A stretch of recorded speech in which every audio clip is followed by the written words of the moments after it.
Movie के start में हमें बताया जाता है कि एलियंस कहीं ना कहीं पर मौजूद हैं और वो कभी ना कभी हमारी दुनिया में आसमान से जरूर उतरेंगे। लेकिन इंसान पूरी तरह से तब गलत हो गए जब एलियंस एक पैसिफिक ओशन से बाहर आए। ओशन यानी समंदर में दो टेक्टोनिक प्लेट्स हैं और यहाँ पर एक ऐसा दरवाजा है जो दो अलग अलग दुनिया को जोड़ता है और इसी दरवाजे से निकला एक बहुत ही अजीबोगरीब एलियन और इस एलियन को काइजो कहा जाता है। काइजो जैसे ही अर्थ पर आया उसने कुछ ही दिनों में उसने बहुत सी सिटीज को डिस्ट्रॉय कर दिया था और बहुत सारे लोगों को मार दिया। लेकिन आर्मी काइजो को मार देती है, लेकिन ये सिलसिला इतनी आसानी से नहीं रुकता और कुछ महीने बाद एक और एलियन काइजो आ जाता है और इसके बाद एक के बाद एक काइजो एलियन अर्थ पर आते रहे और अर्थ को पूरी तरह से डिस्ट्रॉय कर दिया। और फिर इंसान इस बात को समझ गए थे कि ये सिलसिला ऐसे खत्म होने वाला नहीं है और दुनिया में जितने भी कंट्रीज थे सब मिल गए, क्योंकि इंसान अब इस बात को समझ गए थे कि उन्हें इन एलियन से लड़ने के लिए इन्हीं जैसी कुछ और मशीन्स को बनाना होगा जो इनका मुकाबला सही तरीके से कर सके। इसीलिए इंसानों ने एक प्रोग्राम को शुरू किया। इस प्रोग्राम से बहुत बड़े बड़े रोबोट्स बनाए गए और ये रोबोट्स इतने बड़े थे कि इन्हें एक पायलट कंट्रोल नहीं कर सकता था। उनकी हेल्थ और दिमाग पर इस चीज का बुरा असर होने लगा। तभी इन लोगों ने इन रोबोट्स की प्रोग्रामिंग को चेंज कर दिया और अब इसे दो पायलट्स एक साथ कंट्रोल करेंगे और दोनों पायलट्स के दिमाग की अच्छी कोऑर्डिनेशन होना बहुत जरूरी था। ये ऐसा था कि एक ब्रेन को दो ब्रेन कंट्रोल करेंगे और इंसान इस काम में पूरी तरह से कामयाब रहे। और अब इसके बाद अब कोई भी काइजो एलियन जब अर्थ पर आता तो ये रोबोट्स उसको इसी तरह मारकर खत्म कर देते थे और इसके बाद काइजो इंसानों के लिए सिर्फ मजाक बनकर रह गए थे और इसी तरह वक्त आहिस्ता आहिस्ता गुजरता गया और अब इंसानों को अपने ऊपर पूरा कॉन्फिडेंस था और अब अगर कोई भी काइजो एलियन समंदर से बाहर आएगा तो वो उसका मुकाबला कर उसको मार देंगे।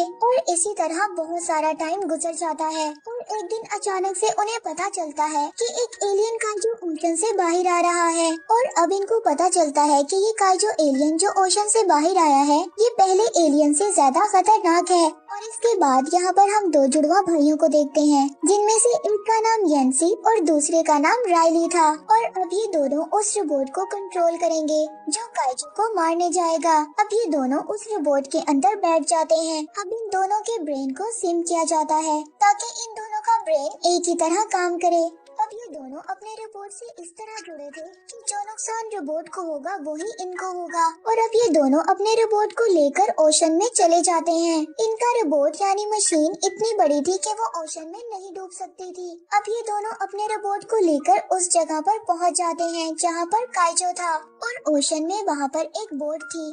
दोनों उस बोट को बचाते हैं और इसके बाद ये दोनों अपने रोबोट से काइजो पर अटैक कर देते हैं। आज से पहले ये जो दो काइजो एलियन से लड़े थे इन लोगों ने उन एलियंस को आराम से हरा दिया था, लेकिन ये काइजो एलियन बहुत ही ज्यादा पावरफुल था। लेकिन फिर भी ये काइजो को अपनी मशीन से एक इलेक्ट्रिक शॉक देते हैं और काइजो मर जाता है। लेकिन तभी कंट्रोल रूम से इनको बताया जाता है कि काइजो अभी भी जिंदा है, तुम लोगों को जल्दी वापस आना होगा। लेकिन ये लोग उनकी बात नहीं सुनते। ये काइजो से फाइट करते हैं। काइजो इनकी मशीन यानी रोबोट का लेफ्ट हैंड तोड़ देता है और काइजो रोबोट के सर पर अटैक करता है। रोबोट के सर में ये दोनों भाई थे और काइजो एलियन येंसी को यहाँ से निकाल कर मार देता है। राइली इस बात से बहुत ज्यादा सदमे में था और अब वो अपने रोबोट की पूरी पावर यूज कर काइजो को मार देता है, लेकिन उसने अपने भाई को खो दिया था जिसका उसको बहुत ज्यादा दुख था। अब वो किसी तरह से समंदर के किनारे आकर गिर जाता है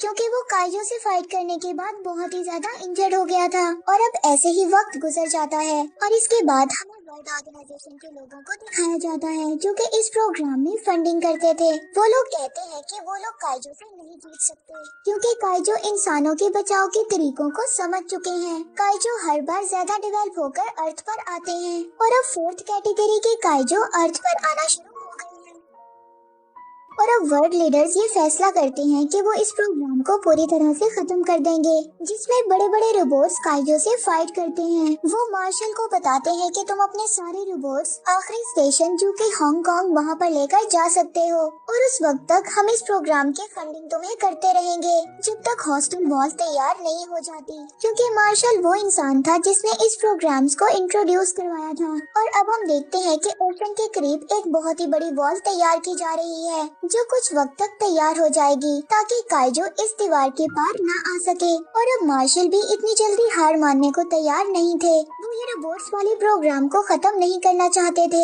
इसीलिए मार्शल अब एक अलग टीम बनाने का फैसला करता है। वो किसी तरह से रायली तक पहुंच जाते हैं, लेकिन रायली अब इस प्रोग्राम को छोड़ चुका था। जब काइजो ने उसके भाई को मारा था तो वो पूरी तरह से उसके दिमाग के साथ जुड़ा हुआ था। मार्शल रायली को कहता है कि मुझे तुम्हारी बहुत ज्यादा जरूरत है। पिछले जितने भी मुझे रिपोर्ट्स मिले मैंने उन सबको ठीक कर दिया, और एक पुराना रोबोट मार्क 3 जिसे तुम चलाते थे, मुझे उसके लिए एक पायलट की जरूरत है। लेकिन रायली उसको साफ साफ मना कर देता है, लेकिन मार्शल उसको कहते हैं कि तुम्हें पूरी दुनिया को बचाना होगा, ये जिम्मेदारी तुम पर है। और ये सुनकर रायली उनकी बात को मान जाता है। अब रायली मार्शल के साथ हांगकांग पहुंच जाता है, जहां पर ये सब लोगों की टीम सीक्रेटली तौर पर काम कर रही थी, और अब इनके पास सिर्फ 4 रोबोट्स थे जिन पर ये लोग काम कर रहे थे। मार्शल रायली को बताता है कि हम ओशन में जाकर उस जगह पर अटैक करेंगे जहां से काइजो बाहर आते हैं, लेकिन रायली उसको कहता है कि हम लोग पहले भी कोशिश कर चुके हैं। मार्शल उसको कहता है कि मेरे पास एक प्लान है,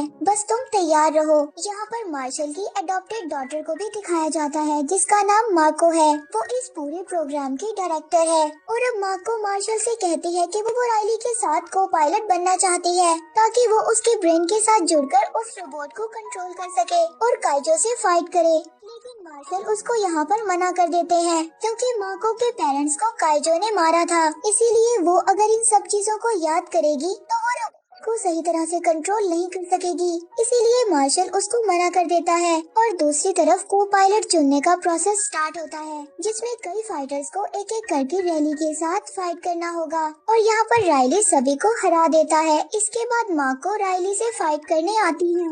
मार्को और रायली दोनों बराबर के फाइटर होते हैं, और अब इसीलिए इस बात को डिसाइड किया जाता है कि रैली का को पार्टनर कोई और नहीं बल्कि मार्को होगी। और अब इन दोनों को टेस्टिंग के लिए इनको इनके रोबोट में बिठाया जाता है, जहाँ पर इन दोनों के ब्रेन्स को जोड़ा जाता है। और कुछ ही देर बाद रायली अपनी पुरानी मेमोरी में चला जाता है, जहाँ पर काइजो ने उसके भाई को मारा था। इसलिए रायली का कनेक्शन रोबोट से टूट जाता है, और दूसरी तरफ मार्को भी अपनी पुरानी मेमोरीज को याद करती है, और वो उन मेमोरीज में चली जाती है जिसमें काइजो ने उसके पेरेंट्स को मारा था। और अब रायली भी उसकी इस मेमोरी को देख सकता है, और वो मार्को को समझाने की कोशिश करता है, लेकिन रियलिटी में वो एक रोबोट के अंदर बैठी हुई थी। वहाँ पर वो एक रोबोट के वेपन को एक्टिवेट कर देती है, और अगर ये वेपन चल गया तो यहाँ पर जितने भी लोग थे सबके सब मारे जाएंगे। हर तरफ लोग इधर उधर भागने लगते हैं। इससे पहले मार्को इस वेपन को ऑन करती पावर कनेक्शन को पूरी तरह से ऑफ कर दिया जाता है, जिससे रोबोट ऑफ हो जाता है। इस इंसिडेंट के बाद मार्शल मार्को को इस को पायलट की सीट से हटा देते हैं।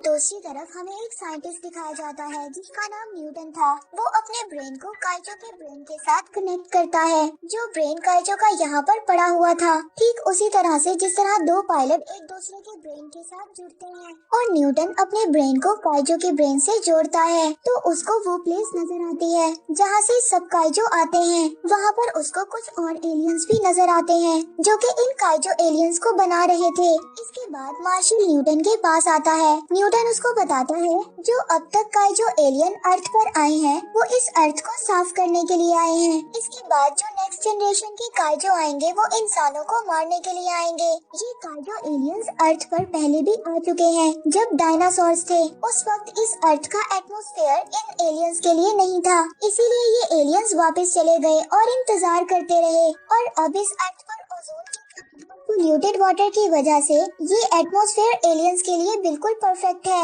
इसीलिए वो इस अर्थ पर आकर सब रिसोर्सेज को यूज करना चाहते हैं। इन एलियंस का यही काम है, ये हर प्लेनेट पर कब्जा करते हैं और वहाँ के रिसोर्सेज को यूज करते हैं। इसके बाद ये नेक्स्ट प्लेनेट पर चले जाते हैं और यहाँ पर मार्शल न्यूटन से कहता है कि तुम्हें काइजो के ब्रेन से फिर से जुड़ना होगा ताकि हम लोगों को काइजो के बारे में और भी ज्यादा इंफॉर्मेशन मिल सके। न्यूटन कहता है कि मैं ऐसा नहीं कर सकता, मुझे काइजो के ब्रेन से दोबारा कनेक्ट होने के लिए उसका दूसरा ब्रेन चाहिए होगा। ये ब्रेन पूरी तरह से डेड हो चुका है। और वही मार्शल को पता चलता है कि पैसिफिक ओशन से 2 और काइजो बाहर निकले हैं। इसके बाद वो अपने रोबोट्स को वहाँ पर उन्हें मारने के लिए भेज देते हैं, लेकिन वो राइली को कहते हैं कि अभी तुम यहीं पर रुको क्योंकि तुम्हारे पास कोई भी पार्टनर नहीं है। और यहाँ पर हम ओशन में देखते हैं कि सबसे पहले एक रोबोट काइजो से लड़ता है, लेकिन काइजो बहुत ही ज्यादा पावरफुल था। वो रोबोट को पूरी तरह से डिस्ट्रॉय कर देता है। इसके बाद जब दूसरा रोबोट वहाँ पर जाता है तो काइजो अपनी बॉडी के अंदर से कुछ पानी निकालता है और रोबोट के ऊपर फेंक देता है, जिससे उसमें शॉर्ट सर्किट हो जाता है। यानी कि इन लोगों के 2 रोबोट्स डिस्ट्रॉय हो चुके थे। और अब यहाँ पर काइजो का मुकाबला करने के लिए तीसरा रोबोट आता है। वो तीसरा रोबोट काइजो से फाइट करता है।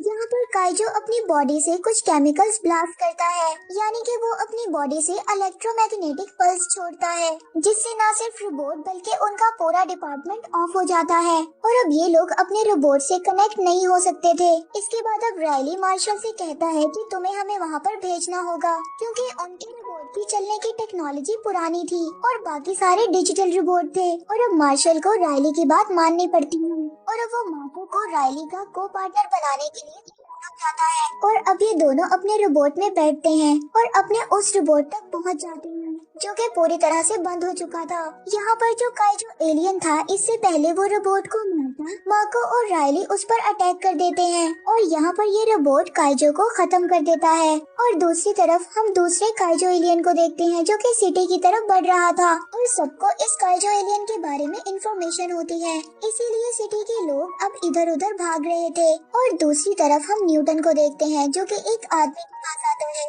ये आदमी काइजू एलियन के ऑर्गन्स का सौदा करता था। न्यूटन इस आदमी के पास काइजू का ब्रेन लेने आया था ताकि वो काइजू के ब्रेन से कनेक्ट होकर और भी ज्यादा इंफॉर्मेशन कलेक्ट कर सके। और अब जब उन्हें पता चलता है कि एक काइजू एलियन सिटी की तरफ आ रहा है तो वो आदमी न्यूटन को बताता है कि जब तुम काइजू के ब्रेन से कनेक्ट हुए थे तो कनेक्शन एक तरफ से नहीं बल्कि दोनों तरफ से होता है। इसलिए काइजू एलियन को पता चल चुका है कि तुमने उनके बारे में इंफॉर्मेशन को कलेक्ट किया है और अब ये काइजो सिर्फ और सिर्फ तुम्हें मारने के लिए यहाँ पर आ रहा है। और अब काइजो एलियन सिटी में आ गया था और अब राइली और मार्को भी अपने रोबोट को लेकर इसके पास आ जाते हैं और अब वो इस काइजो से बहुत ज्यादा फाइट करते हैं, मगर काइजो एलियन इनके रोबोट को पकड़कर आसमान में उड़ना शुरू कर देता है। वो इन लोगों को बहुत ही ज्यादा ऊपर ले जाता है। इससे पहले वो इन्हें एटमॉस्फेयर से बाहर लेकर जाता, ये लोग अपने रोबोट से एक तलवार निकालकर इसका एक पर काट देते हैं और अब ये दोनों जमीन पर गिरने लगते हैं। लेकिन ये दोनों अपने रोबोट के पावर बूस्टर को ऑन कर देते हैं, जिससे ये जमीन पर आराम से लैंड कर लेते हैं। और दूसरी तरफ जहाँ पर काइजो एलियन को मारा गया था, वहाँ पर न्यूटन और वो आदमी आते हैं क्योंकि न्यूटन को किसी तरह से काइजो एलियन का ब्रेन चाहिए था। लेकिन काइजो एलियन के मरने के बाद इसका ब्रेन भी पूरी तरह से ऑफ हो जाता है। लेकिन अचानक से इस काइजो एलियन के पेट से एक और एलियन जाता है जो इन सब पर अटैक कर देता है। इससे पहले वो न्यूटन को मारता कोई चीज काइजो के गले में बुरी तरह से अटक जाती है और वो वहीं पर बेहोश हो जाता है। और अब उस दूसरे आदमी को लगता है कि वो मर चुका है। जैसे ही वो उसके पास आता है वो काइजो एलियन उसको खा जाता है। वहीं दूसरी तरफ मार्शल को दिखाया जाता है जो 2 बचे हुए अपने रोबोट्स के साथ अपने प्लान को अंजाम देना चाहता था, यानी कि वो उस दरार से जहाँ से काइजो निकलते हैं जो दूसरी दुनिया का रास्ता है, उस जगह पर एटम बॉम्ब को डालकर उसको पूरी तरह से खत्म करना चाहते हैं। और इस बार मार्शल को खुद को पायलट बनकर जाना पड़ेगा क्योंकि उस रोबोट का जो को पायलट था वो बुरी तरह से इंजर्ड था। और अब मार्शल और राइली दोनों के रोबोट उस तरफ निकल पड़ते हैं जहाँ पर वो क्रैक है और वहाँ से काइजो अर्थ पर आते हैं। और दूसरी तरफ हम न्यूटन को देखते हैं जो कि काइजो एलियन से अपने ब्रेन को जोड़ लेता है। तभी उसको पता चलता है कि मार्शल का प्लान कामयाब नहीं हो सकता क्योंकि जो दूसरी दुनिया का रास्ता है वो सिर्फ और सिर्फ काइजो के लिए खुल सकता है। और वहीं हम दूसरी तरफ देखते हैं कि दोनों रोबोट्स उस जगह पर पहुंच गए थे जहां से काइजो बाहर आते हैं। वहाँ पर पहले ही से 2 काइजो एलियंस होते हैं और अब न्यूटन मार्शल तक ये इन्फॉर्मेशन पहुँचाता है कि वो बगैर काइजो के उस दरवाजे के अंदर जो दूसरी दुनिया का दरवाजा है वहाँ पर नहीं जा सकते। और अब यहाँ पर एक और काइजो दरवाजे के अंदर से निकलता है जो कि अब तक का सबसे ज्यादा खतरनाक काइजो होता है। रायली और माको के रोबोट के ऊपर एक और काइजो हमला कर देता है जिससे वो इनका एक हाथ तोड़ देता है, लेकिन ये अपनी तलवार से उसको स्टैप करते हैं। और वहीं दूसरी तरफ हम एक खतरनाक काइजो एलियन को देखते हैं जो कि मार्शल पर अटैक कर रहा था। वो कुछ ही वक्त में मार्शल के को डैमेज कर देता है और यहाँ पर काइजो एलियन अपने साथी को आवाज लगाता है। और जब ये दोनों काइजो एलियन मार्शल के रोबोट की तरफ आ रहे होते हैं तो मार्शल रायली और माको से कहता है कि तुम्हें याद है कि तुम लोगों ने क्या करना है। और जैसे ही दोनों काइजो उस तक पहुँचते हैं वो अपने रोबोट में फिट आइटम बॉम्ब को ब्लास्ट कर देता है। और दूसरी तरफ रायली और माको उस एलियन की डेड बॉडी को लेकर जिस एलियन को उन दोनों ने मारा था वो खाई की तरफ जा रहे होते हैं। तभी इनके सामने एक और काइजो एलियन आ जाता है जो कि बुरी तरह से घायल था। दरअसल ब्लास्ट से सिर्फ अभी एक ही काइजो एलियन मरा था और ये दूसरा काइजो एलियन अभी जिंदा था। और रायली और माको का रोबोट बुरी तरह से डैमेज था, लेकिन वो अपनी पूरी पावर को यूज करते हैं और काइजो एलियन को लेकर उस दरवाजे तक पहुंच जाते हैं जो कि दूसरी दुनिया का दरवाजा था। और अब यहाँ पर काइजो एलियन और रोबोट के दरमियान लड़ाई होती है और इसी तरह फाइट करते हुए वो दरवाजे तक पहुँच जाते हैं जहाँ पर माको के रोबोट का ऑक्सीजन लेवल बहुत कम था, इसीलिए रायली उसकी कैप्सूल को ऊपर की तरफ भेज देता है। और अब रायली दूसरी दुनिया में पहुंच गया था और अब वो उस बॉम्ब को एक्टिवेट कर देता है और सभी ये देख रहे होते हैं, लेकिन उन्हें कुछ भी समझ नहीं आ रहा था। अब इससे पहले वो बॉम्ब ब्लास्ट होता रायली अपने कैप्सूल को एक्टिव कर देता है। तभी यहाँ पर एक बहुत ही बड़ा ब्लास्ट होता है जिसमें ये सभी एलियंस और दूसरी दुनिया का दरवाजा जो हमारी दुनिया तक पहुँचता था पूरी तरह से डिस्ट्रॉय हो जाता है। और लास्ट में हमें दिखाया जाता है कि रायली और को सेफ थे, इन दोनों की जान बच जाती है और यहीं पर इस मूवी का एंड हो जाता है।